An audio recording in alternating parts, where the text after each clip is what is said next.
everyone, welcome to the Dr. Quack House Calls. I'm Dr. Quack, and today we're going to be talking about long-term relationships and marriage because they're eventually going to come up for most people. I mean, if you haven't seen my first two videos, those are guides. Those are tips for you for what to do and what not to do. That is about possibly dating and getting into a relationship. So this third part here is a little bit different because this is about the long term. This is after you have been with somebody for, quite a period of time. I'd say a minimal 6 months. Maybe talking more towards the year, 2 years, 3 years, around that point. And you're in a long-term relationship. I'm not saying everybody has to go get married. There are some people that have dated for 20 years, have been in a long-term committed relationship, and have not gotten married. You don't have to. Some people want to because they want to have, their life with that one person and they want to have that commitment. And that's okay. Either way is fine. But this is going into more of the marriage side of things. Some things that you're going to deal with, okay? I'm going to tell you when you get in these long-term relationships. You're going to go from when you were dating someone or attempting to go out on a date to now in a committed relationship, which means your friends is going to be different. When you were single, or you were just starting to date someone probably, you're going to have a lot more single friends, okay? You're going to notice this. But what's going to happen when you get in that long-term relationship into possibly marriage, you will notice that most of your single friends, for some reason, will be gone.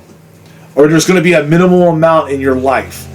Those friends you definitely want to hold on to because if they can survive your relationship, that is a big thing.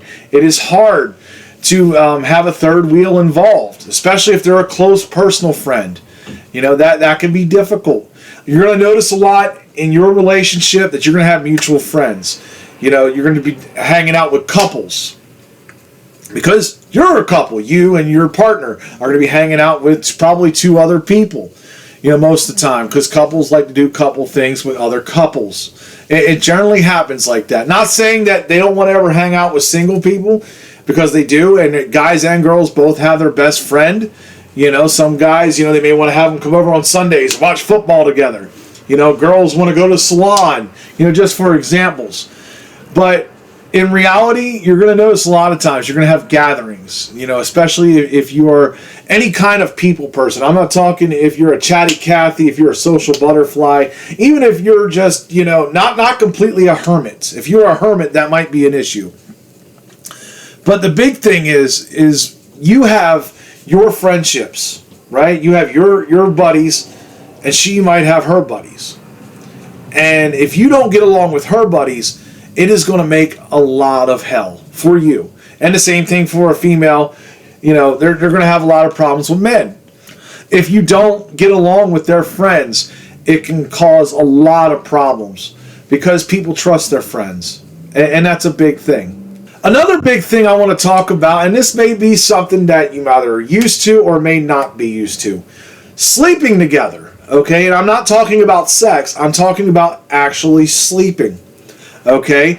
It can be difficult. They say in studies that some people prefer to sleep in separate beds. I have seen some couples where they have slept in different areas of the house unless they want to be, romantically involved. I have seen that. It does happen. But, you might have that problem because a lot of times you were single, you were sleeping in your bed by yourself, you didn't have to worry about anybody next to you, you didn't have to worry about the covers being taken, you didn't have to worry about anybody snoring, any of that category. Okay, so this is something to be mindful of.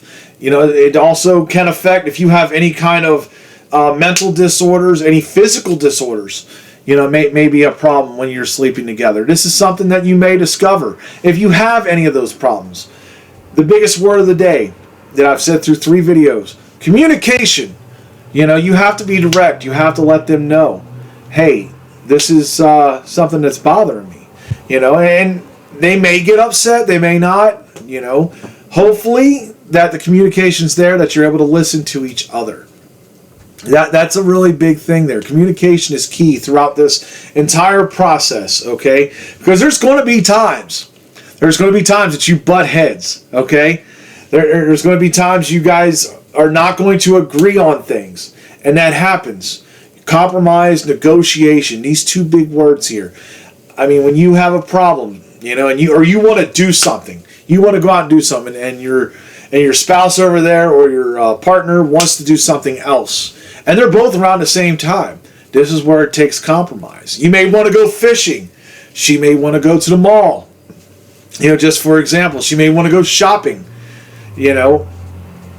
This is where you have to decide. You only got one car. Okay? Which one's more important? Which one can you sacrifice? Can you do both? That's a big thing. Can you do both of them? Not necessarily at the time that you wanted to do it, but can you do both? A lot of things with relationships and long-term and marriage, okay, you're eventually going to come down to a point where it's almost like the power trip wants to kick in.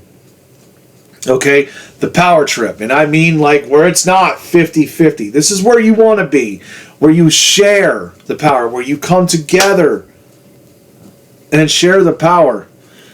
Not have it 100-0, not this one's way and this one doesn't get anything. That is the absolute worst thing that can happen in a relationship. Some people are submissive and some people are dominant. Yes, but even if that's the case, both should have the respect. Both should be able to be partners, be 50-50. Because it can cause a lot of problems down the road. You want to make sure you experience that. You want to make sure you tell people, if you want to do this, then do this. That's fine. If I'm allowed to do this, cool. You want to check with each other. It's okay to check with each other. Doesn't mean you're whipped. It means, hey, I have enough respect for my partner to be able to ask them and say, hey, is it okay if I go out with the guys tonight? Or if I go out with the girls tonight? It's called respect. Because that person's in your life. That person is your rock. When you get in troubled times, and it happens to every one of us, you want to be able to lean on your partner. You want them to be your rock. Say for example, you got a big appointment at the office, you're late and you're rushing and everything, and all of a sudden you forgot the papers you needed for your job. And you don't have time to turn back. What would you do? You'd call your wife or your husband back at home, and you would say, hey, can you bring these to the office for me? I really need them today. They're highly important. And they would probably do that for you because that's love. Okay, that's respect. That's making sure that's having each other's back. And that's what you do. Another big thing that I will tell you in relationships is, a lot of times when you're single or you're just getting into a relationship, you're going to try to put on your best positive front you can. You don't want to show any of your negatives. Well, when you get into this long-term relationship, slowly, that wall is going to come down.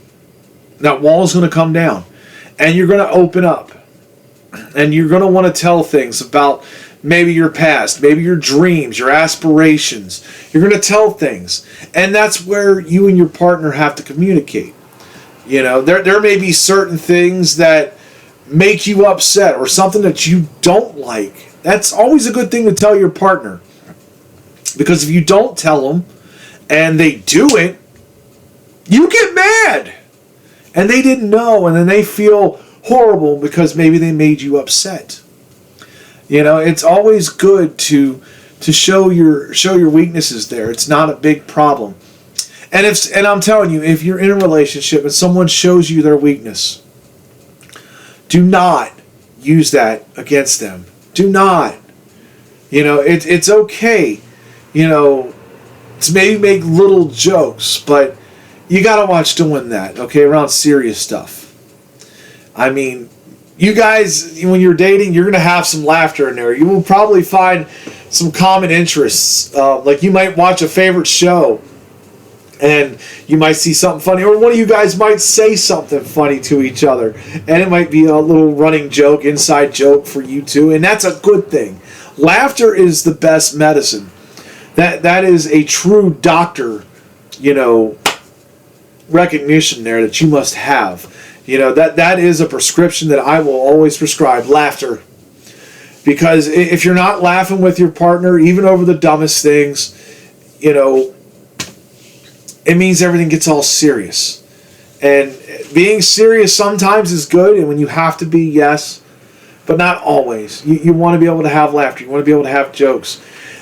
I was told this a long time ago, that if you were, looking for someone to date, you want to find somebody as weird as you, right? Which doesn't mean they're crazy or any of that. It means somebody who gets your sense of humor. It means somebody that's able to, laugh with you, not laugh at you. It's a very important thing in relationships. And I think a lot of times that gets missed. It really does. It gets missed a lot. I will tell you, at times in a relationship, there will be highs and lows. Okay? You're going to hit some low points, maybe some difficult times. It happens in everybody's life. Whether it be emotional, financial, physical, you're going to have, tough times, and they're going to hit, the older you get. So it's about accepting each other. You want to work through your problems and be able to talk to each other, compromise. That's a big word. I will never stop saying that word. But the big thing I want to talk about also, sacrifices. You will make sacrifices, because when you're single, you've got a dream, you've got a goal. Okay? For me, it was pro wrestling. I wanted to be a professional wrestler when I was young, and I did, and I got through it. Okay? But there's times you're going to make sacrifices. You don't want to sacrifice necessarily your career dreams, but you got to make sacrifices maybe to make sure that both of you are good. Okay? Like, for me, if being pro wrestler, we'll take that for example. Okay, if I was on the road wrestling 4 to 5 times a week, and I wasn't spending enough time with my significant other, and they were upset about that. They were tired of me being on the road, tired of me not focusing on that and not me or them or anybody else. You might have to take a step back and go, hey, maybe I only need to do this a couple times a week. Maybe I only need to do this every so often. That is things. You don't want to go to extremes a lot, It's okay to give up some of it. Not going all the way and saying I'm done with things just because I'm going to think that's going to satisfy my partner. No, that's not going to work. So you got to make sure that you're doing sacrifices, and like I said, compromise, negotiation, all that fits together. It's a key thing to long-term relationships. Like if she cooks, you may do the dishes.